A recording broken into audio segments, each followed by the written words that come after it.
Hi guys, welcome back aboard good old Athena. We only have about another 2 weeks left here in Plymouth before we start heading south towards the Canaries.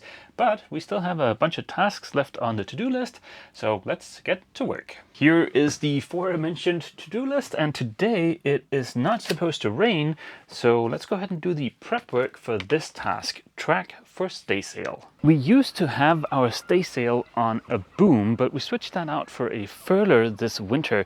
We did that because the boom wouldn't really allow us to store the dinghy up here on the foredeck, and also the boom took up a lot of space up here. The track down here is from our old setup. We'll leave that in place because, well, it's nice to have there to be able to secure things to, like for instance, the dinghy. I know the exact position of the two new pieces of track. It's going to be somewhere right around here on both sides of the mast. Now, back in 2016, I rebuilt the entire deck, and that is something I don't fancy doing again. Now, this part of the deck here has plywood as a core. A little bit further forward, it's foam, but right here, it's plywood. And plywood is probably the most susceptible type of core material to moisture damage. So for these holes, I'm definitely going to use the drill fill drill method. But the funny catch-22 here is that if this had been foam core, well, then I'd still have to replace that foam core material with something that doesn't compress when I tighten down the fasteners for the track. So yeah, it's boat work. It's never fast or easy. Armed with the precise measurements for the location of the tracks from our sail designer, I set to work measuring. It is of course important that the position of the tracks be reasonably precise, so I took my time and double checked all the measurements. To represent the position of the track, I used a piece of masking tape and yet again double checked that everything looked correct. The track needs to be cut in half. That'll give me two pieces of 60 centimeters. The angle grinder made short work of the aluminum, and only a tiny bit of cleanup was required. I played around with a foot block and a little bit of line to get an idea of how I'm going to get a nice fair lead without any chafing, but we'll get back to this later. Unfortunately, the track spans the main bulkhead, and I didn't fancy ending up with a fastener slab dab in the middle of the bulkhead, so I used the bolts from the granny bars to figure out the position of the holes on the track to best avoid the bulkhead. I got out an 8mm drill that matches the size of the holes in the track, and then I used the track as a template for drilling the holes. Now, because I want to drill these holes, I then enlarged the holes to 13mm. I cleaned up the mess I had made and taped the bottom of the holes. Then it was just a matter of repeating the entire process over on the port side. I have plenty of epoxy left over from last week's project, so I mixed up 125 grams of epoxy and thickened it ever so slightly with West Systems 406 filler. For anything like fillets or filling holes, I like to use a piping bag or just a regular plastic bag with the corner cut off. For filling deep holes like these, I've found that it works best if you go slow and give the epoxy time to flow out in the bottom of the hole. That way you avoid any bubbles getting trapped. With all the holes filled, we're now 2/3 of the way through the drill, fill, drill process. And the first 2/3 of the process are by far the most annoying, so that's good news. I'm going to leave the epoxy to cure overnight, and then tomorrow we can get the tracks installed. It's the next day. The epoxy up in the holes I drilled yesterday have cured enough that I can drill it. It's not fully cured yet, but it's cured enough that I can drill it. Now, unfortunately, the fasteners I have here on the boat are about 5mm too short. So I've ordered some longer ones, and those should get here tomorrow. So yeah, tomorrow we can continue installing the tracks. The project I'm the most excited about this week is to get a bunch of stuff shoved into our cockpit locker. That may not sound like a great project, but it's going to free up a bunch of space inside of the boat, and that is very nice. Now, the stuff we can shove in there is going to be stuff like our scuba tanks, our emergency water, our emergency tiller. There's a bunch of lines that would be really nice to have there so they're easily accessible out in the cockpit. Yeah, stuff like that. Now, for that project, I need some plywood, and that plywood was supposed to show up today, but now that is also going to show up tomorrow. Over here on the saloon table, I've got a bunch of stuff for upcoming projects. For instance, this pile of doohickeys. Earlier in the summer, Scanstrut sent us some awesome wireless charging phone mounty thingies that I installed out in the cockpit, and those have been awesome so far. Now in that package was also one of these tablet mounting kits. I didn't install it back then because I didn't have a waterproof case for my iPad, but I have picked up one of those. I have no idea if this iPad case is any good. I've got an older iPad, as you can see here, it's a 2018 model, so there weren't really that many options out there. This case was horrendously expensive, so yeah, fingers crossed it's good. Not only would it be nice to have the iPad out in the cockpit as a backup for our Garmin chart plotters, but also I think it might be nice out there for entertainment purposes. Nothing crazy, just like a little bit of maybe mood music or just some Netflix and well, just the Netflix. The case feels pretty sturdy so far. It came with this back resty thingy, which is, yeah, completely useless, I think. But the case feels pretty good. What I thought was really cool about this tablet mount from Scanstrut is the fact that you can get a bunch of different bases for it.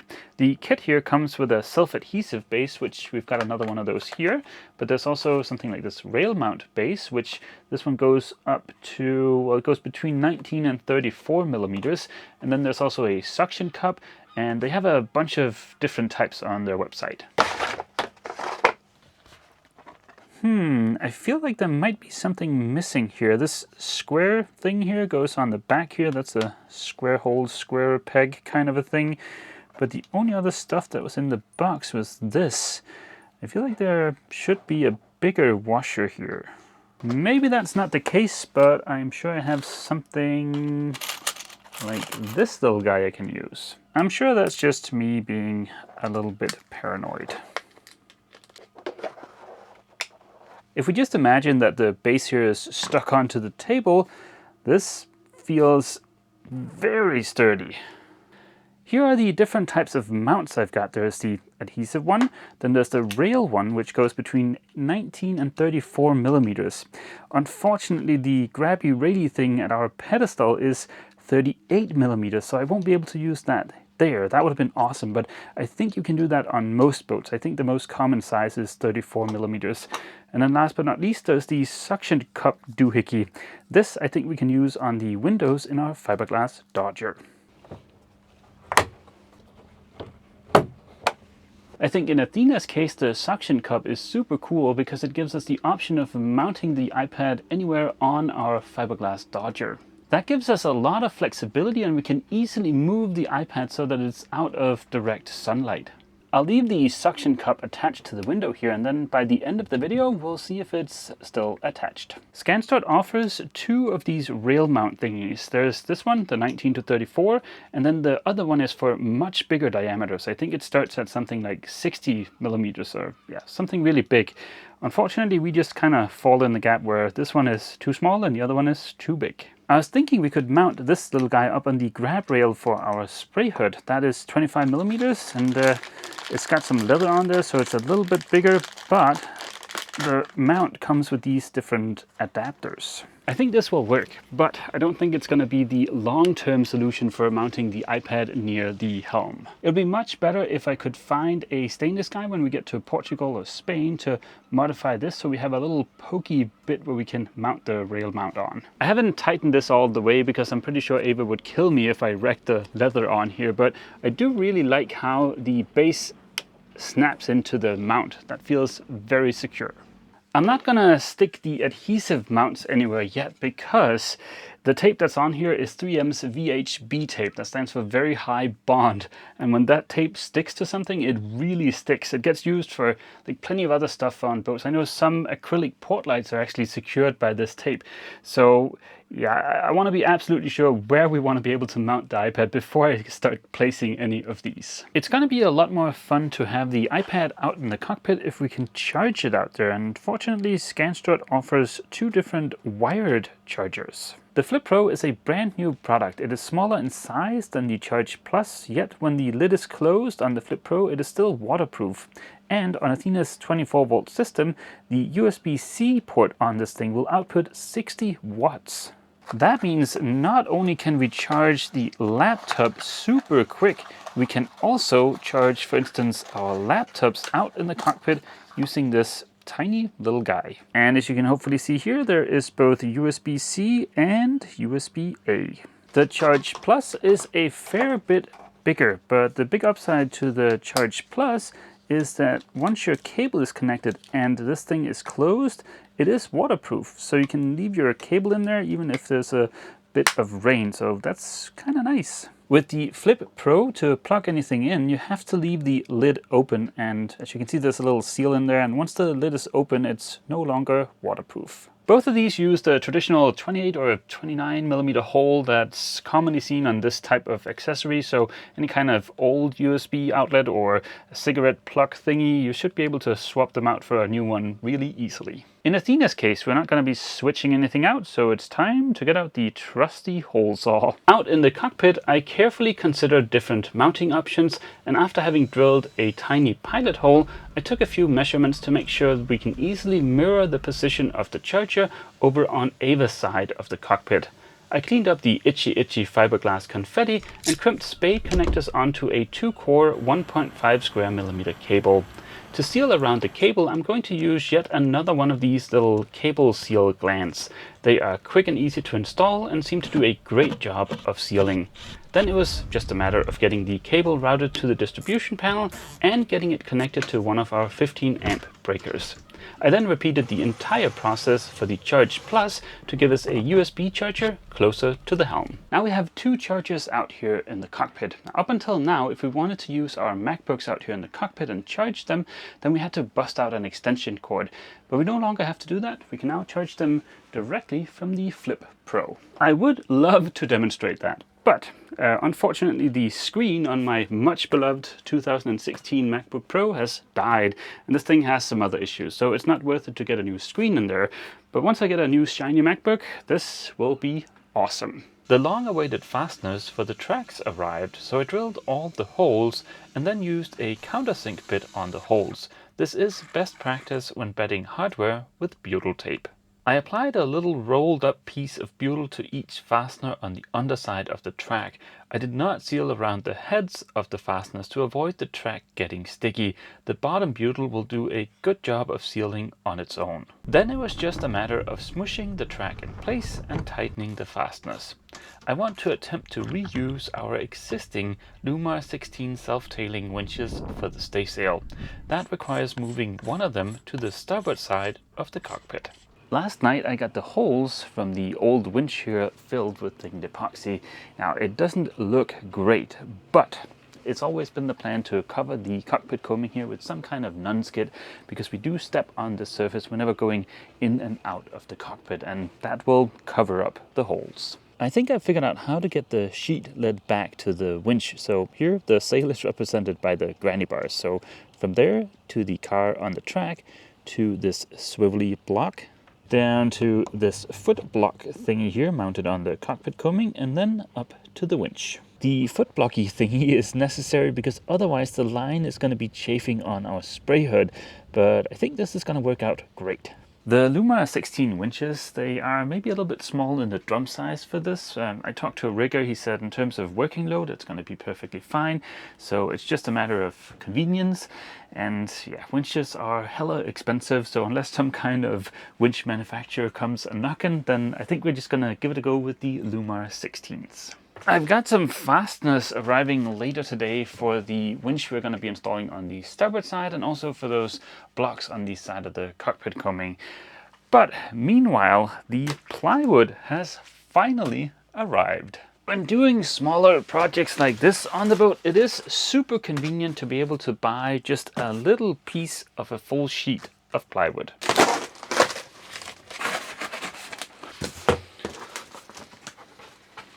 I've got a piece of 12mm plywood and a piece of 18mm plywood. Most of the 18mm piece is going to get used for a shelfie thing. Up until now, our 2 scuba tanks have been secured up by the granny bar in the fender holders.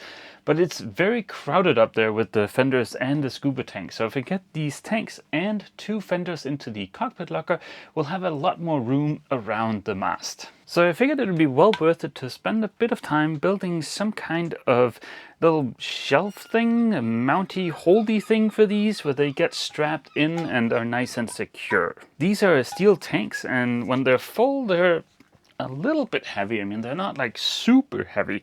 So I think it should be well within the realms of possibility to build this strong enough. After grabbing a few measurements to get an idea of the size needed, I made a quick little drawing to help me figure out the size of each of the pieces of plywood. I don't have enough for a second attempt, so there are no room for errors. A jigsaw is not really known for its ability to cut super straight lines, but in this case it doesn't matter that much because the shelf is going to get a healthy dose of thickened epoxy, which has excellent gap filling properties. This is the design I'm going with. This should be plenty strong for the 2 scuba tanks. I was debating whether or not I should reinforce it with some glass, but I don't think I need to. After having mixed up a little bit of epoxy, all the joints got a big blob of thickened epoxy before screwing everything together with some beefy screws. So this is the rough idea behind the shelf. The scuba tanks are going to sit in here. There's going to be a little block on each side that keep them from going too much to either side. And then this thing will be mounted on some wooden strips. So it's raised off of the transom, which means we can run one of these ratchety thingies here behind the shelf and around the scuba tanks and just tighten everything down. As you can see, I've put little fillets here in all of the corners. I've done that to make sure water can't get in under it and get to the edges of the plywood. And also the fillets will help make the box just a little bit stronger. Athena's transom is tilted aft a little bit, so any water that would end up in this area would always end up along this edge down here. So I've drilled some oversized holes and filled those with thickened epoxy. That way we can have little drain holes in each corner without the water ever being able to get into contact with the plywood. Speaking of the plywood, it showed up later than I thought it would, so my schedule for the week kind of went out the window. I still have to get this painted before I can install it in the aft cabin, so let's postpone that and the modifications in the cockpit locker until next week. But while I was building the shelf here, the fasteners for the winch and the foot blocks showed up. For doing smaller projects on the boat, it is awesome to find a place that will sell you just 3 of one type and 4 of another and so on. But that does come at a cost. This is 49 pounds or $60 worth of stainless fasteners, and as you can see, there's not that much here. On a small boat like Athena, you can't really sail around with big giant boxes with hundreds of fasteners of each type. So yeah, even though it's expensive, this is kind of our only choice. The task of installing the winches and the blocks out in the cockpit started out great. The hyper expensive fasteners were the right size. Beaming with confidence, I headed out into the cockpit, and right about here is where I turned a quick project into a multi-day Dummkopf extravaganza. More about that in a few seconds. I decided to rebed the port winch to be able to rotate it so that the drive gear is in line with the load as per the instructions.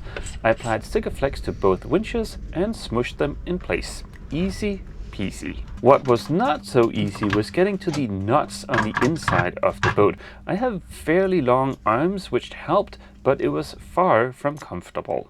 Then it was on to the starboard side block. To deal with the chafing on the cockpit coaming, I added a stainless steel rubbing strake, bedded it with Sikaflex and secured it with 2 screws. This will protect both the sheet and the cockpit coaming. So far, so good. Now what went wrong that merits the classification of a Dummkopf extravaganza over on the port side? Well, I drilled the first of the holes for that block in a very unfortunate location. The end result is now I have 2 holes that are in the wrong location, and over there on the cockpit coaming there's not going to be any kind of nun-skid, so there's nothing to hide those holes. So that means next week I'll have to go through all the trouble of filling the holes, laying over a little bit of fiberglass to make sure we don't get cracks, and fairing and painting everything. So yeah, that is a Dummkopf extravaganza. Before ending this week's video, I just wanted to check real quick on the suction cup here, and it is indeed still very firmly attached, so that is a good sign. So next week I'm gonna fix those 2 annoying holes, finish installing that block. I also now have all of the plywood I need for the cockpit locker, so we can go ahead and finish that, and also get the autopilot installed and configured. So yeah, next week should be a lot of fun. I hope to see all of you guys back here aboard Athena for yet more DIY fun. As always, feel free to leave a comment down below, and don't forget, if you've enjoyed this video, please remember to leave a like. See you!